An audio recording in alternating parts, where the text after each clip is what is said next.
Hello and welcome back to Storytime at Nana's House. So good to see you once again. Book I want to share now is called Bunny Loves to Learn. And this book was published by my friends over at Parragon Press. They've given me permission to share it with you now, so here we go. One morning, Buster and his friends Sam, Max, and Francine arrived at school. "What's in those boxes, Mrs. Brooks?" asked Buster. "Costumes," said Mrs. Brooks.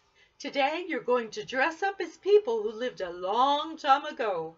I want you to learn all about those people, then make something from the time when they lived and tell us about it in a dress-up show and tell." "I love dressing up!"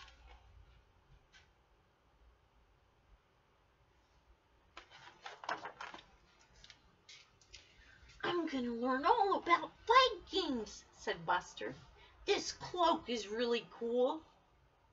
"I want to find out about knights," said Sam. "They have amazing helmets." "Look at this dress," said Francine.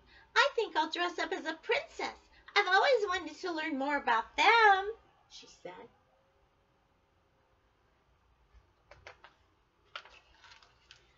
"I can't decide what to find out about," said Max.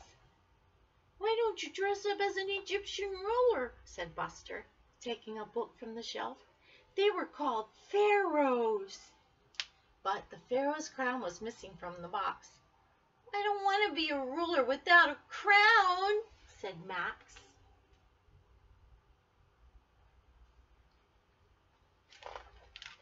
Francine showed Max a website she was looking at. "How about dressing up as a Roman boy?" she suggested. "That outfit looks boring," said Max. "Or a Roman soldier," said Sam. "Look at that cool helmet." But the soldier costume in the box was much too big for Max.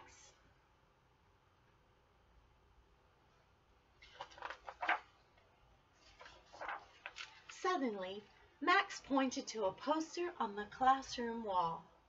"I want to learn about an Egyptian mummy," he said. "Mummies are cool."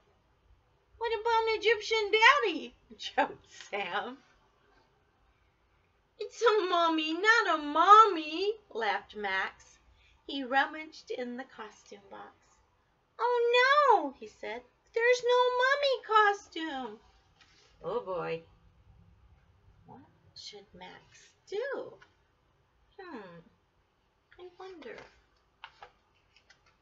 While Max looked through the box, Sam said, "I have a knight's sword and a helmet. All I need's a shield. I'm going to make one." "Why does that helmet open and close?" asked Buster. Sam looked in one of his books. "It closes to protect the knight when he's fighting in a battle," he said. "But then how could they tell which knight was which?" asked Francine. "Good point," said Sam. "Let me see if it says in my book." Each knight had a different shield. This made it easy to recognize a knight when his visor was down. "Here it is." We found it. Look at that. Soon Buster, Sam, and Francine were busy making things. "I'm building a model of a Viking ship," said Buster. "And I'm making a palace for a princess," said Francine. But Max still didn't know what to make or learn about. "I can't think of anything better than dressing as a mummy," he grumbled. "What else do you know about Egyptians?" asked Buster. "I know some of them built huge pyramids," said Max. "Why don't you build one of those?" suggested Buster. "Good idea," said Max. That was a very good idea, wasn't it? That was a very great suggestion. Max found some big pieces of cardboard and tried to make a pyramid, but somehow it didn't look right. "Oh no," he said. "This is harder than I thought." "We'll help you," said Buster. "We're almost done." Buster and Sam helped Max find some books. Francine showed him how to search for pyramids on the computer. "Oh, now I see," said Max. "A pyramid has 4 sides, not 3, and each side is exactly the same size. No wonder this one is so lopsided, he said. Max finished his pyramid proudly, but then he sighed. Oh, I still don't know what to wear, he said. Ouch, said Buster suddenly. I just got a paper cut. It's just a little one, said Mrs. Brooks, but you better go and see the school nurse for a bandage. Okay, said Buster. And I've just had an idea, he whispered in Max's ear. Awesome, laughed Max. Please, hurry back. Huh. I wonder what he's gonna do. What could Buster be up to? I think he gave Max a really good idea. Let's find out together. When it was time for the class's show and tell, the friends took turns sharing what they had learned. I'm a knight, said Sam. My shield protected me in a battle. It was brightly painted so my friends could recognize me when my helmet was shut. Then it was Francine's turn. I'm a princess. I live in a palace. I wore long dresses and tall pointy hats. All I got to be involved in was the kingdom's politics. Oh, fun.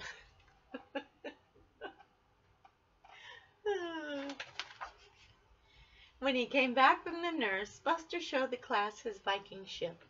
I'm a Viking, he said. I love to sail in a long ship. It had a dragon's head carved on the front to scare my enemies. Thanks, Buster, said Mrs. Brooks. Now it's Max's turn. Egyptians lived a very, very long time ago, said Max's voice. But he was nowhere to be seen. Wait, they heard his voice, but they couldn't find him? Where was he? They built amazing pyramids, the voice went on. The pyramids were taller than 10 houses on top of each other. Nobody lived in them except... This is so exciting. Except who? Mummies! Roar! And Max swept out of the pyramid. So that's what you were hiding, cried Francine. Where'd you get that amazing mummy costume? Asked Sam. I thought there wasn't one. I borrowed the bandages from the school nurse, said Max. It was Buster's idea. Thanks for helping me, Buster. Smart thinking, Buster, said Mrs. Brooks. All of you did a great job. Your costumes look amazing, and you've all learned some really interesting things. What a wonderful show and tell. That was so cool, wasn't it? Oh my goodness, would you be scared if one of your friends wrapped themselves in bandages and jumped out of a box? Oh, I think Nana would have went. I would have been startled for sure. And that is the end. Da, da, da. Oh, what a wonderful, wonderful book that was.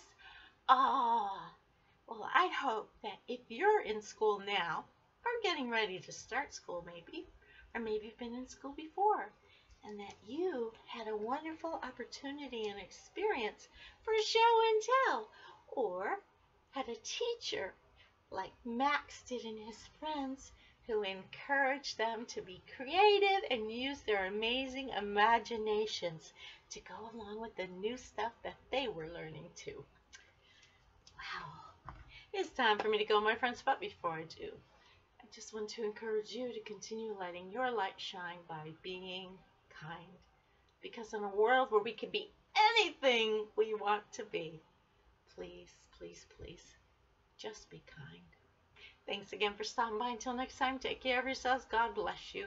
And always, always, always remember that this silly Nana loves you. Take care.